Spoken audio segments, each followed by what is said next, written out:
Colorado Springs housing development proposed today. It could add up to 26,000 homes to give a much-needed boost to our local housing inventory. KRDO News Channel 13, Scott Harrison explains. I'm standing in the northeast corner of the 5,000-acre property that could one day have more than 23,000 homes here as part of Flying Horse East. But for that to happen, Colorado Springs would have to annex this property, even though it's several miles outside the city limits. And that poses some challenges. In this situation, state law requires the city to annex some adjacent parcels to be able to annex the development site and bring in water and other city services. There are some specific triggers and phasing required by state law on how fast we can do those flagpoles, if you will.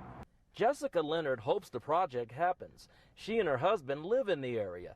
He just retired from Schriever Air Force Base, and the family is looking for a new home. We're thinking of building, and we wanted to see what was happening out here, hoping that some of the city would move out this way, and we ran into you and we stopped and asked you, what's the skinny on this? I would love this development to come out here because it would bring some more stores, more people, more services, but it's out in a quiet area, so I think it could be the best of both worlds. The developer agrees, especially if Colorado Springs becomes the permanent home of U.S. Space Command, bringing more home buyers, jobs, and private investment.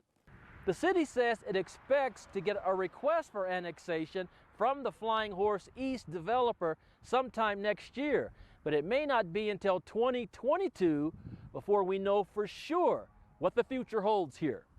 In El Paso County, Scott Harrison, KRDO News Channel 13.